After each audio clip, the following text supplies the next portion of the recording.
everybody, Ben Woodruff here. In today's video, I'm going to be talking about one of my favorite species of birds. It's not a bird of prey, it is a small hunter, but it's actually a member of the songbird family. It's the only aquatic songbird in North America that's truly aquatic, and it has a very unusual way of life and one that is worthy of mentioning. And the bird we're going to talk about today is the American dipper. Now, American dippers, at first glance, they don't look super exciting. They're kind of a slate blue gray. They have white eyelids. They'll blink at you. They don't seem too exciting, but they're ridiculous in the way they live, and they're really amazing. So we're going to talk about these. Now, these birds have significance to me. Dippers, there's a few dippers in the world. European dippers, which are a little different. They have some white on their chest, were sacred to my ancestry. My ancestors are the Sami people of Scandinavia, the Laplanders. We lived in teepees called levus and followed the reindeer herds. So the way this works, anytime to my ancestry, anytime we would see a dipper, it was a good omen. It was a sign of good luck coming your way, and it was also a time when your prayers would be answered. So if you had something on your mind, something you were pondering, struggling with in life, if you saw a dipper in the water down by the river, then that is when you're going to get your answers. And you know what? Anytime I've had time to reflect and seen a dipper, I usually as well get very reflective and seem to get answers to whatever's troubling my mind. But the European dipper is different. We're talking about the American dipper. These are two closely related birds.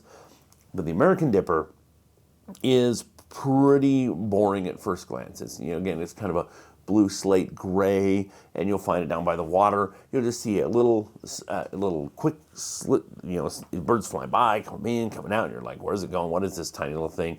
You might hear it chirping as it flies down the river. But here's what's strange about this bird.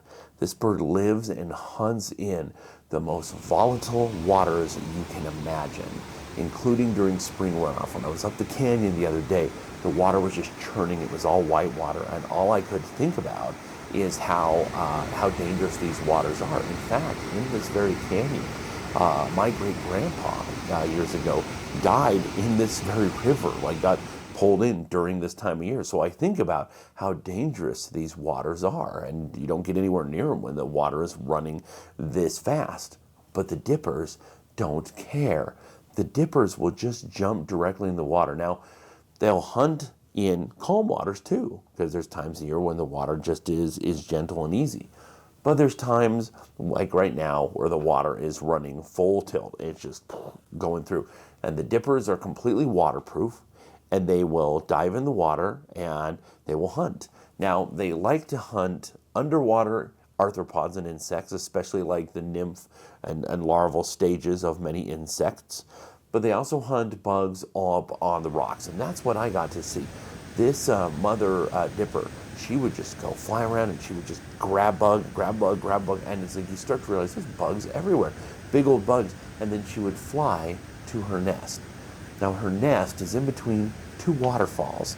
These birds build the strangest nests. I've encountered many nests before, and I'm going to go up and try to find another nest that's more filmable up the canyon, because sometimes they're more filmable. They're normally just made out of clumps of moss built up in kind of like a dome, and they're often built right next to wet, soggy waterfalls.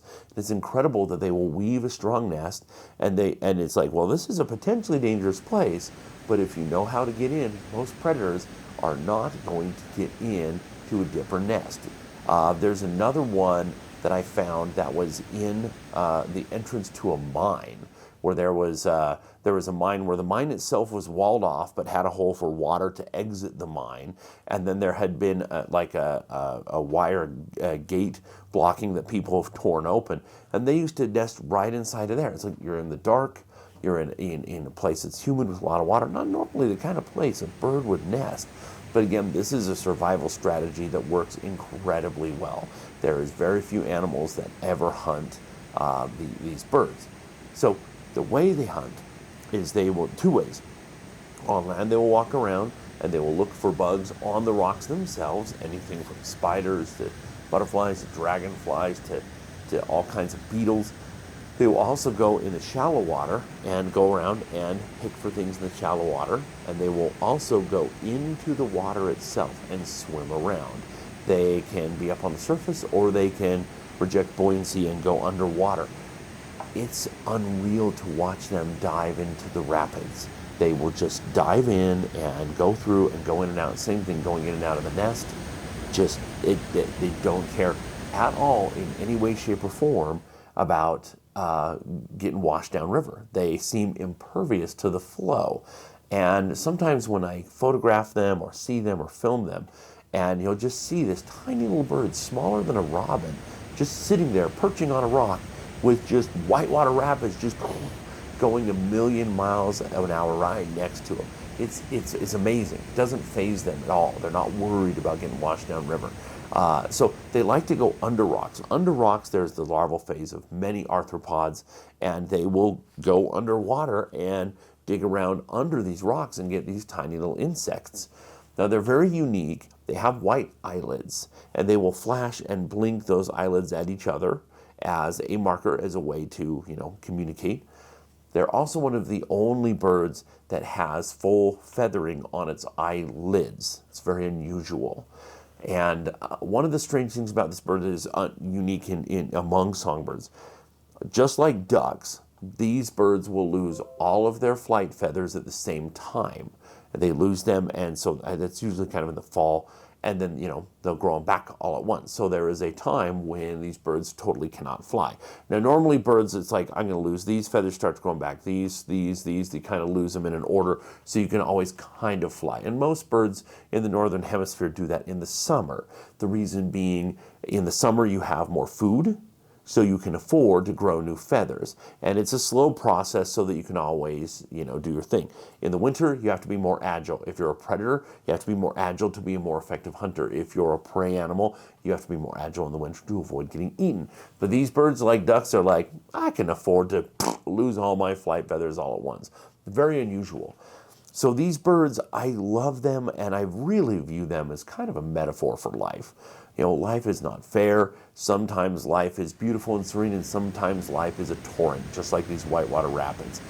You can sit and complain and say, this is unfair, or this is dangerous, this is a rough way to live. Or you can be like, yeah, it is, I acknowledge that. Well, I'm going to jump in, and I'm going to find a way to survive and thrive even in this caustic, ever-changing, tumultuous environment.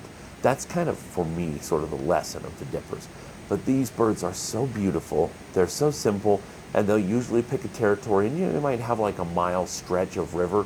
And so if you ever go in the American west in Alaska, Western Canada, Western United States, and bits of Mexico and bits of Central America, you can see these birds along the river. Just sit in a river long enough, and you will probably see one fly by.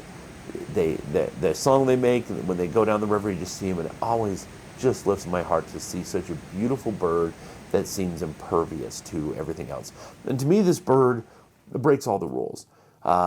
Normally you'll have like animals that are kind of like, okay, like I'll give you an example.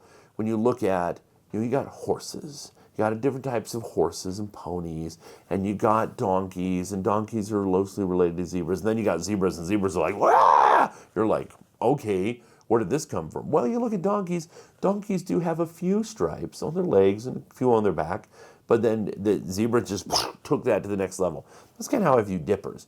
Dippers are songbirds, and you can see other related songbirds, similar in shape and similar bugs, but then you got this one. Oh, it dives underwater and hunts underwater, and even, has, feathers on its eyelid to help warm it up after it's been in the icy water. It's like, these guys literally are diving in icy winter water, still hunting, and they shrug it off. And the fact that they nest, usually in waterfalls, and use wet moss. I have never seen a dipper nest that wasn't soaking wet. And that doesn't seem conducive to raising babies. They're like, I don't care. This is how we live. This is how we roll. So, again, one of the coolest birds that I've ever seen, and just wanted to share them. And I will try to get some other videos as well, showing them, and I'm going to try to film some nests. I'm going to see if I can get some nest footage this year. But either way, I hope you'll look up this bird, and I hope you'll get out and actually see these out in the wild next to just about any river in the American West. So until then, always remember that life is a gift. So never stop learning and never stop exploring. We'll see you next time.